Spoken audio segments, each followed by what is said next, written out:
Everybody, welcome back, Merms Minecraft, where today we're gonna, and then we're gonna, he's right behind me, isn't he? Well, that was weird. Anyways, as you saw in the intro, I made a couple things around the base here, just pretty much for decoration. They don't really do anything right now. This just serves as a way to get over our track. I mean, obviously, I can just run right through it. But for aesthetic purposes, I thought it would have a way to actually connect our path up between the two sides of the track.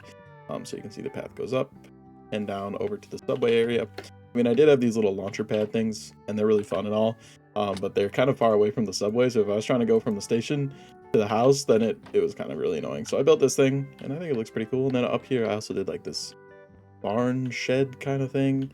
I don't know, I just kind of wanted to put something around here, and I think I did pretty good with it, actually. I like the build overall, but it's really empty and serves no purpose. So I don't know, maybe it'll do something at some point in the future. Also up here, you can see I have this lectern here and this sign, World Goals. We're actually going to get to this later. I think there's going to be something I'm going to do at the end of the episode. But I basically just want to lay out a few like goals and design ideas for our world as a whole going into the future. Anyways, last episode, if you remember, we the subway here, a working train network that's all throughout our world. This part, I think, has come to look pretty nice. I mean, I decorated it all up. We got our stations and our redstone all behind glass and stuff, all nice.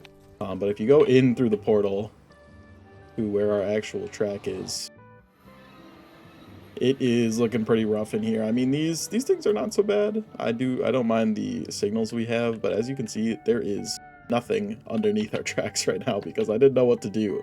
But I've kind of figured out an idea here. So I want to have a track that looks somewhat like, so we have a 3-wide track. I think I want there to be light all throughout this thing. So I'm thinking something like this. Boom, boom. And you can put a track in the middle here, and the carpet will cover the sides. If you remember, I was having the issue where the sides of the block, like if this carpet were here, this would be spawnable even with the track on top of it. So this is the design I kind of want to go for, but glowstone is really annoying to get. You know what's a light source that is farmable? Pretty easily farmable. That's right, of course. I'm talking about the froglights. So today we're going to be making a froglight farm, and I've actually already picked out an area in the world for it to be in here. Now, in general, when I make farms, I kind of want to make them like feel like they're in a biome that makes sense. So with froglight, you might think a swamp, but actually we're going to be building it in a savanna, which I know is a little weird. But here's on the map where I've labeled the frog zone. And even though savanna doesn't make sense, if you know how frogs work, basically you have the 3 kinds of froglights, right? There's the yellow, green, and the purple ones, and each corresponds to a type of frog. There's the 3 types. There's the warm, cold, and temperate biomes, and that is based on where the tadpole grows up, if that makes sense. So, but what I actually did was I found this spot in our world here. We have a savanna next to a forest, next to a grove, all right next to each other here, and that is actually the 3 biomes for the frog. So while there is a swamp like not too far up there, that's like 2,000 blocks away. So transporting the frogs up there is gonna be really annoying. So this is where we're gonna make frogs, and then I'm just gonna put the froglight farm kind of right next to it is the plan. By the way, I don't know if I ever showed this off, but at some point, I think last episode, I like worked on the interior of our actual main base here because it was kind of flat. So I just kind of decorated it all up and made this area where we can take the shulker boxes we made, and I can put them up against this wall to be used. So yeah, it's a little more cozy in here. But anyways, we're going to be moving into a new part of the world. So of course, I'm going to have to make another one of those subway stations. And that's going to, I mostly have all the materials here. I just got to get everything together and then go over to the frog area and set it up. Oh, hey, fellas.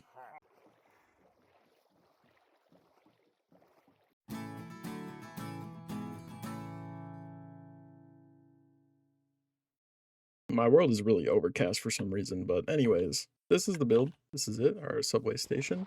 And I tried to go for like a little bit of a different theme. I didn't build it with the normal blocks that I've been using, but instead was trying to incorporate kind of the style I'm going to use in this area. So you can kind of expect me, you know, the actual Froglight farm build is going to look a little bit like this.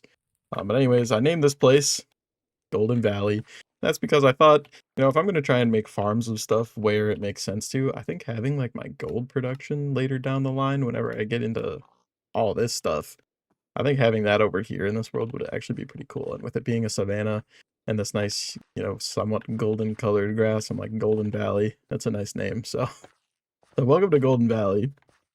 And you can kind of see I planned out this little area. I love this world formation here. I absolutely love it. I love when there's like a plateaued area where I can maybe run tracks along here later down the road.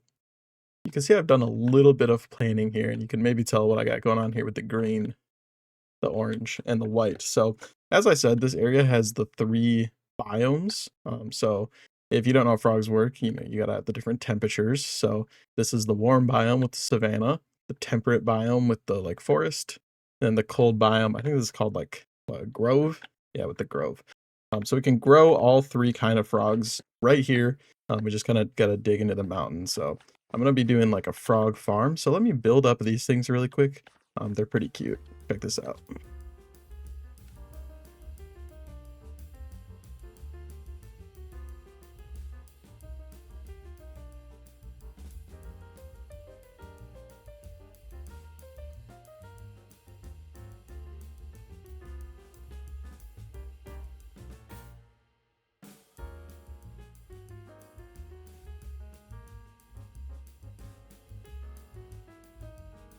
All right, so these are all done. As you can see, each one represents a different frog and a different temperature.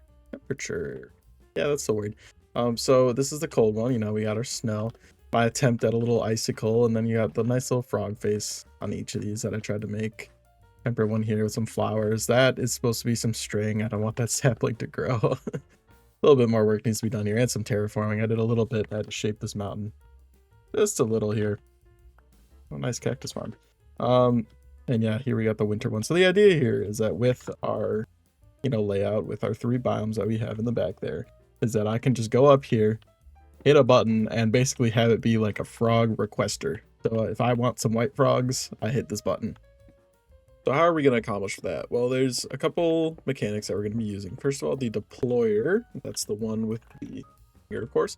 These guys can breed animals, so I just need to use the normal item that you use. So, you know, wheat for cows, and for frogs, it's slime balls. So we're just going to need to deploy some slime balls onto some frogs. And then we're going to need to hold the tadpole until it grows up in the correct biome, and then have a way to separate the frogs out and transport them all the way out to our output here. So before we go any further, I need to kind of address the power situation in the area. And as we are kind of expanding into new areas of the world, I just needed to kind of figure out a bit about how I'm going to do power going forward. So I made this whole setup in my creative test world here. That's where I brought you to. So I have signs here, and each one of these kind of shows me the speed and the capacity of each kind of like variation of power in the mod. And so capacity is all we really care about because speed can always be changed. But capacity is kind of tied to the actual block. So we have one small water wheel, big water wheel. I did 5 big water wheels because that's the setup I use pretty often. Then we have a tier 1 windmill. I forgot to put a sign on this one. Gives us 512, which is the same amount as a big wind or water wheel. That's what those are called. Tier 3 windmill. And I made this one decorative. This was basically just me trying to say like, hey, if I were to make one that looks pretty, how much how much would it give me? 1,500. This is a max windmill, so this is like the highest tier, gives you 8192. And then here's the steam engines, and this is definitely going to be the route we're going to go. So tier 1 steam engine does 2,048, so you can already see that already kind of is about, you know, roughly as much as 5 big water wheels, and it's much more compact, as you can see here. Just need some water and some campfires. Tier 4 steam engine, this is what we're using to power our whole compound area. So 6, you can see it on the right there, 65536 stress units. That's what we're looking at. That's the amount you get from a tier 4 steam engine. And then a tier 9 steam engine, this is the max. I believe it's the max. Actually, it might be, there might be more if you like power these, but I find that that's never really worth it. So 147,000 stress units. So basically these two are probably going to be what we're using depending on the area. I think given what we're going to do here, I think the tier 4 steam engine is good. And I said compact because I kind of designed here a self-sustaining system. I'm sure there's more efficient ones out there, but this was just like what I made. So this is my personal attempt at it. So I tried to make it as compact as possible, and this here should be a self-sustainable steam engine. So I think this is what we're going to go with and put in the world. Since this is something we're gonna have to do a lot, I kind of figured this would be the perfect opportunity to use the schematic cannon. So made a schematic of it. So here it is. I placed the trapdoors out with oak just so it's easier to place. But yeah, here we go.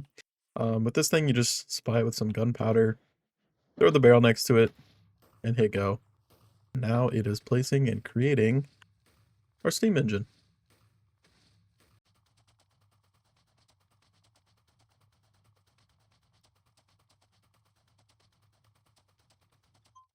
All right, I had to give this thing a little bit of a kickstart because otherwise it doesn't start going. You know, it's self-sustaining, so it powers itself, but you got to kind of get all the parts moving. So that's what all this mess is. But now I finally got it going. Got to make sure it's running at 80 RPM as well. But now I should be able to disconnect that, right? And then this is now running, going into 80 RPM and then powering itself. So now self-sustaining, so I can take all this stuff down. All right, there's been a decent gap between this and the last clip, and I've done quite a bit here. First of all, I kind of decorated and laid out each of these tunnels. So this is where the frogs are going to be and where they're going to spawn. And this is kind of the setup. So this is the shortest tunnel because this is the warm biome. So it's right here in the savanna. If I go into free cam here, you can see the other tunnels there that go out to their biomes. But this one's easiest to see. So all I'm going to do, frogs can sit up on these chains with a half block. And then if we put water underneath, they'll be able to lay frog spawn there. And that's what makes the tadpoles. I'm going to put a shaft and then a, what do you call it? The belts, the mechanical belts. I'm gonna put one of those here, and that's how we're gonna move the frogs over. So if I have water that runs to here, the tadpoles won't leave the water. They won't hit the belt, which is good because otherwise they die. And then as soon as they turn into frogs, we just need to wait till their AI will eventually make them hop on the belt, and then they'll get moved all the way to the front here, where we'll be able to receive our frogs. I also installed these lights here. I want these to just be a timer. So it takes 20 minutes after a tadpole is spawned for it to turn into a frog. So I'm thinking the second I hit this button, it's going to breed the frogs. It's going to put the frog spawn there. And then I'm going to put a timer up here so that this light will be on. Or maybe I'll invert it so that it's like off or something. But it'll indicate whether or not the frogs are like ready to go, basically. Also, just aesthetically, I did a little terraforming around here. Let me show you that. In a free cam again. Up here on the mountain, you can see looks a little cleaner than it did before. I cleaned up a lot of the splotches on the mountain and also like parts like over here, the dirt was extending like all the way up the mountain here. And I don't really like how that looks. So I tried to find where the kind of natural end of like the grassier landscape is. And then I tried to like cut it off and then just have the rest be stone. I still would love to put like some mossy cobblestone and cobble up towards the bottom there to like transition it a little. So there's still some work to be done, but I just wanted to get that little piece of it so it's looking a little nicer around here. Here's what I figured out. I got our button hooked up. I'm using 2 redstone links here. One with the slime ball. This will be for giving the frogs the slime ball, and then one with the redstone link. And that's attached to a 30-minute timer. So I looked it up. The frog spawn takes about 10 minutes to turn into tadpoles, and then tadpoles take 20 minutes to turn into frogs. So from the time we give them the balls, it's going to be about 30 minutes until we have frogs. So it's hooked up to the redstone lamp right there. So that's going to be on for 30 minutes as soon as we hit the button. And I can test the button for you really quick here. I'm going to hit this trap door because of powering whatever, but you can see those moved if you saw in the background there. It's a little hard to tell, but yeah, the button will move those because I installed a clutch. And then I'm going to have to free cam this. I got a redstone link powered up here to a torch. So this clutch will turn off when the button's pushed, letting these deployers go. And then I'm gonna have to install a little setup up above them. I'm thinking just a chest. Get a little more space in that. A chest up here. And then I made somewhere in here, it might create some chutes. We'll put those above the deployers, and that will feed them the slime balls. Something interesting about the slime balls actually is that we don't really need to make a farm for these because we have this freezing recipe with magma cream. There's actually another drop of the farm. When the bigger magma cubes die as part of our froglight farm, we can get that, freeze them into slime balls, and so that can sustain this whole frog system. But anyways, I think it's time we move some frogs in there and give this thing a whirl, and hopefully everything will work out. All right, little buddies, you're coming with me. We're gonna get you a nice new home. You know, as far as moving mobs goes, that was actually super easy because these guys barely move around at all. All right, so with the frogs in, we just gotta finish up our belts here. Close up that wall. All that belt. How am I gonna do this? Let's put in the water, I guess. The water goes in. I believe. I did this wrong. I need like that so that these 2 blocks are also source blocks, right? And then they can lay frogs on there, and then get our other built in end here. And that should be good to go. So if I hit this button, I think they're making love, right? No. Oh, is it not hitting them? No. Wait, no. They did. We have frogs. We have tadpoles. All right. And our light's on. Now I gotta wait for 30 entire minutes. I guess in the meantime, since I'm pretty confident that the system works, I can go install the other ones.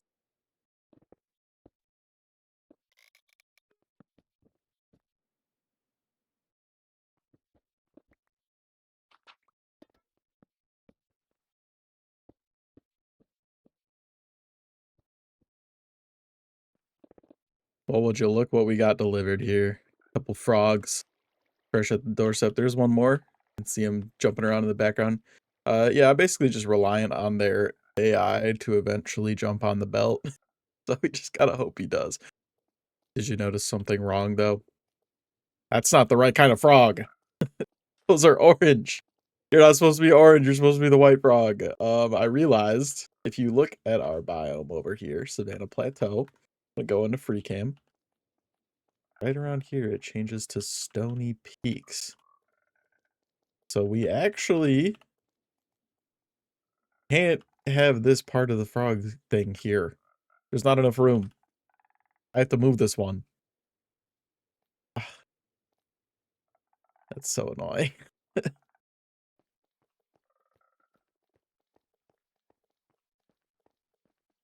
Okay, I believe I have everything fixed here. I just moved it closer.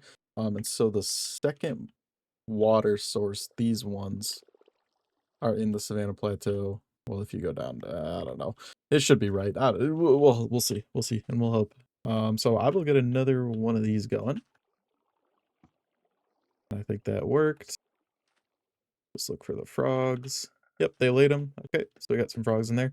Then I went ahead and set up the other ones as well. So we got our belts in, and they're moving all towards me with the water, with our setup in the back here, so we can feed them slime balls.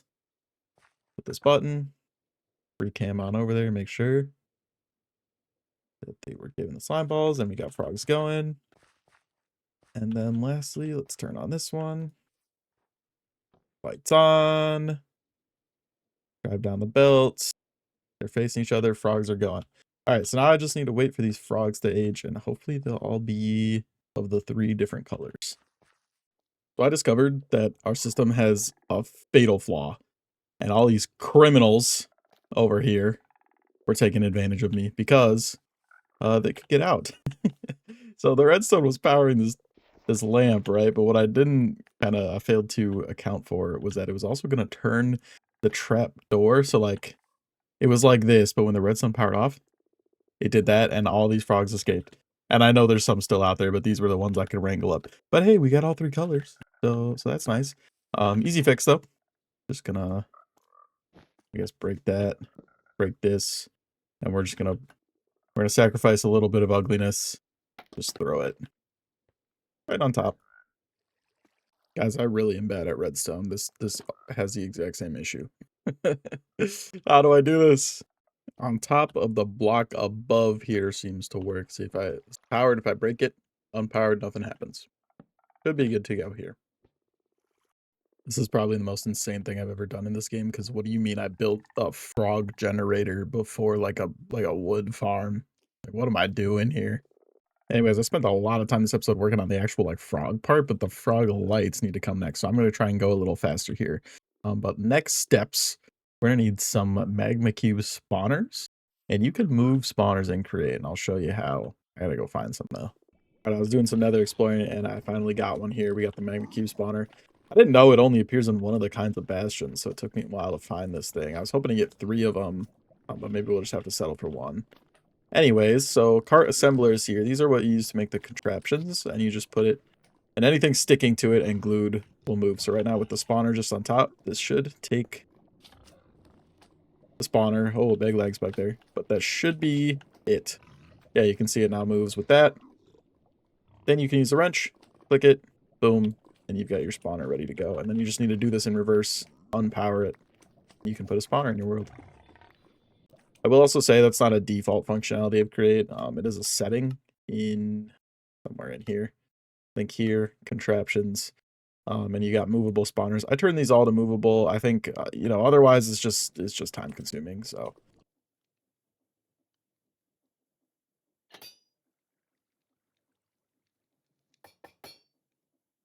yep, I decked myself out in a little bit of netherite. Also name the tools, and if you get the reference, you get the reference. But yeah, pretty cool. These are pretty much done now. I mean, I've named them, netherited them, fully enchanted. So yeah, maxed out tools, pretty cool. Anyways, we gotta get going now. So I'm thinking the froglight farm is gonna go down in this area over here. I think this nice little flat spot right here looks pretty good. Might want to like cover this up eventually, but should be good to go now that we got our contraption going. And yeah, I'm just gonna get right into the build here, so we can have our frog lights and can finally actually decorate our tracks.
All right, well, this is the build, everybody. It's not exactly done yet. I mean, it's got some work to be done yet, and this whole area does in general. I actually did a bit more than I showed. I added these chain things in. I want to change up how this looks. I think this design is a little basic. I want to make it better for the area, and then I added a few parts where I needed terraform. So you can see these are kind of not filled in. There's no under part. Up here, I added a little bit. This is eventually where we're going to store the frog lights, but I don't think there's going to be time to set that up today, but I at least put them in place. Got some terraforming started. I'm going to have to rip out that part. And up here too, another one. Overall, though, I got the basics going. So yeah, I have basically like everything we need to get this froglet farm running. So if you go in here, I have a minecart hopper running around that can pick up the froglets that come down. Over here, I have it going onto the hoppers. You can see it goes along this whole chain into a chest. Collected a bunch of junk from earlier. And then I'll free cam this part because it's not open right now.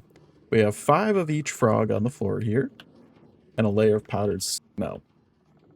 And that should be all we need to get a pretty basic vanilla froglight farm going.